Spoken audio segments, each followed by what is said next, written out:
কোষে দেখি 15.2 17 অঙ্ক।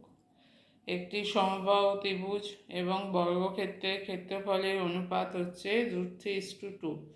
বর্গক্ষেত্রের কর্ণের দৈর্ঘ্য হচ্ছে 60 সেমি। সমবাহু ত্রিভুজের পরিসীমা হিসাব করতে হবে। তাহলে এখানে দেওয়া আছে একটা সমবাহু ত্রিভুজ আর একটা বর্গক্ষেত্র। সমবাহু ত্রিভুজের বাহুর দৈর্ঘ্য যদি a হয়, তাহলে সমবাহু ত্রিভুজের ক্ষেত্রফল হবে √3/4 × a²। বর্গক্ষেত্রের বাহুর দৈর্ঘ্য যদি x হয়, তাহলে বর্গক্ষেত্রের ক্ষেত্রফল x²। তাহলে এই দুটো ক্ষেত্রফলের অনুপাত সমান √3:2। √3/4 × a² x² সমান √3:2।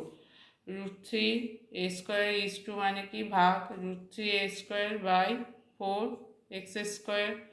√3/4 a² x² সমান √3/2। দুদিকে √3 কাটা হচ্ছে, তাহলে a² সমান হচ্ছে 4 x²/2।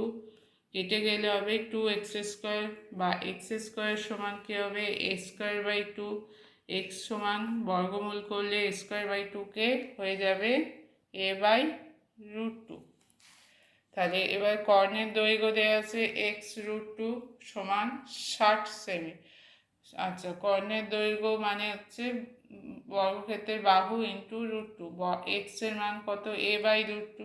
তাহলে a/√2 × √2 সমান 60। a সমান হচ্ছে 60 সেমি। এটা কি? এটা হচ্ছে ত্রিভুজের বাহুর দৈর্ঘ্য। ত্রিভুজটা কি? সমবাহু ত্রিভুজ। তাই ত্রিভুজের পরিসীমা হবে 3 × বাহু। তাই 3 × 60 সমান 180 সেমি।